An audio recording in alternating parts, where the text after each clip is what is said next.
The farming community looking to revitalize the industry. A major cruise line bringing smiles to the faces of students on island. And a highly acclaimed Bahamian film receiving rave reviews. The Bahamas Tonight Northern Edition starts now. This is the Bahamas Tonight, the Northern Edition. Good evening all. I am Megan Shepard. Thank you so much for tuning in. Topping news tonight, the Grand Bahama Farmers Cooperative Society Limited addressing the current state of farming on this island. Grand Bahama once had a thriving industry, even exporting several crops. Tonight, executives say there are several initiatives on the drawing board that they hope will bring about revitalization. Chairman of the Grand Bahama Farmers Cooperative Society Limited, Oscar Campbell, says they plan to reboot farming on Grand Bahama through a number of projects and initiatives. One of the major projects involves an ongoing discussion with a potential foreign investor, but Campbell says he is not prepared to confirm the specific product at this time. Should this pan out, it means then that there will be a local appeal and we'll have more involvement because people see it as a way of providing for the families and for themselves. Secretary Herbert Marshall adds that they are also working to attract more young people to the cooperative. Treasurer Joan Bowe believes this initiative will benefit the entire population. We can see a lot of employment as a result of if these initiatives come on board. Of course, that only can happen if we get the approval of the government, so we are waiting to see how things are going to go along those lines. If we can get the young people activated in farming, it can be a good thing for all concerned, for the whole population. Board member James Taylor appealing to the government for assistance for farmers. He says initial investment is needed to get the industry off the ground, but the return could be tremendous. Well, I learned that they do about $1 billion a year, over 900 millions. Of imported food. We can reduce that by raising perhaps 200 to 300 millions. By so doing, we can also employ some of our people. We need to train the younger people to feed themselves. Members of the cooperative say they are looking forward to a favorable response from the government on the issues presented. International Disability Awareness Day was December 3rd, and the Bahamas Department of Social Services, Disability Affairs and Senior Citizens Division, in conjunction with the Community Affairs Division, held a Disability Awareness Forum at the Foster B. Pastina Auditorium. Kimberly Mullings has the details. We want persons to understand that they too also have an equal right here in the Bahamas as citizens of the Bahamas. Transformation towards sustainability and resilient society for all. That's the theme for the Disability Awareness Forum put on by the Department of Social Services. Pauline Bowen Forbes, Senior Welfare Officer of the Disability Affairs and Senior Citizens Divisions, says the department has taken on a mandate to sensitize the Grand Bahama community of persons living with disabilities. Even persons with disability here in the Bahamas, we need them to understand that they too also have a part to be able to play as part of this stage.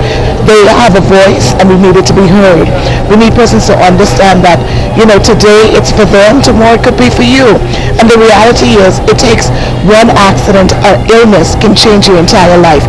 So persons need to understand that even though they're living with a disability, there are persons who are intelligent, who can be able to perform, and who can play a vital role, especially in the workplace. One of the topics discussed during the forum was the Disabilities Act 2014, presented by attorney-at-law Cassiana McIntosh.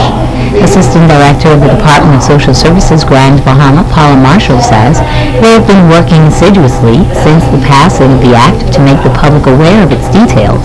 Our objective is to sensitize the business and the corporate community, as well as the disability associations, about what their rights are in relation to the Act, and also to encourage employers to reach out to our disabled persons, because the theme today is, we want to be able to transition people people into the society who are living with disabilities. Panelist Derek Nottage and member of the Northern Council for the Disabled has been disabled for the past 32 years. He says he is happy to lend his support to the forum because he says it's important for the disabled community to be aware that they have a place in Bahamian society. Don't wait until you are on this side of the mic speaking on issues such as this. I think the time now is for persons length and breadth of the Bahamas to rise up and ensure that persons with disability get the rights that each and everyone in the Commonwealth of Bahamas enjoys. Kimberly Mullings, ZNS Network News. It is an annual tradition for the Ministry of Tourism in conjunction with the Florida Caribbean Cruise Association to spend some time with and to provide Christmas gifts for children in Grands Bahama. This morning, the group came together to host the event, and our Italia Hall tells us that the kids were all smiles. It was a time of fun and celebration for the ship crew and the students of the West End Primary School, Lewis Yard Primary, East End Primary, Freeport Primary, Maurice Moore, and the Walter Parker Primary School. The ship Norwegian Sky provided some 200 gifts for the students. Captain of the ship Stefan Nording says, each year the crew puts a lot of time and effort to put together the special day for the little ones. We're here every week more or less. It's very important that we also give something to the community and show. I mean, and especially now Christmas time, we should always give, right? Manager of Niche Markets at the Ministry of Tourism, Nuvolari Chadasingh, says it's always a pleasure to partner with the cruise line. We work very closely with them on the term of our cruise element is concerned, and every year they want to give something back to the various Caribbean islands. Once again, they're stopping here on Grand Bahama. They'll do it in Nassau and other islands throughout the Caribbean region. It's a very nice give back to the kids on the islands. It's just important to keep doing it. Now, the Florida Caribbean Cruise Association also held an essay competition. The winner is Vanessa Hanna of the Lewis Yard Primary School, and she said she's proud. I felt good that I won, and I felt that I worked hard. These little ones were excited and shared what Christmas means to them. Because it's the Lord's birthday. The importance of Christmas is celebrating Jesus' birthday. And what are you looking forward to this Christmas? Celebrating Jesus' birthday. It's Halia Hall, ZNS Network News. The Grands Bahama parliamentarians hosting a winter wonderland at the Independence Park on Saturday. The 5 F&M members of parliament coming together to host one grand old celebration rather than the traditional individual constituency parties. The event catering to thousands of residents with free hot dogs, hamburgers, and gifts for the children. Committee Chairman, Central Grands Bahama MP Alan Lewis says that it was a time of giving and sharing. Christmas is a time of sharing, it's a time of fun. We understand that one thing we must understand that Christ is the reason for the season, and he was all about service to his fellow man. He wanted to make sure that those around him was uplifted. And as parliamentarians, we are in essence his disciples. We are the ones that he sent out on his behalf. So on behalf of the people, as the ones chosen to lead at this time, it is incumbent upon us to make sure that we start with the children. We are giving out free toys to children 12 and under. So again, the number 12 comes right in the latest 12 month. But you know, it's very important for us to do this for the children. It is good that we are showing unity as parliamentarians. Lewis says the massive Christmas giveaway was significant in light of the tough times the island has been experiencing. It's been a depressing year and a depressing last number of years with the hurricanes, with the tornadoes, and any number of unfortunate incidents. But we are now generating that positive energy. We want to end the year with a bang, and I was brought up with the knowledge that the way you end the year, that's how you're going to begin it. So we end the year with a bang, and we hope to bring in 2018 with a bang.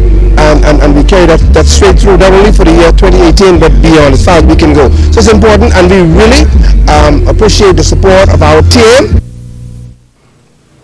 Now in news from the crime beats, police are investigating a shooting on ABACU Monday night that has left a 17-year-old male injured. According to police reports, The teenager, who was on a basketball court in Dundas Town, was approached by a male who shot him and then fled the scene on foot. The teen was taken to a clinic where he was treated. Police have 2 other 17-year-olds in custody. Stay with us. The Bahamas Tonight Northern Edition continues in just a moment.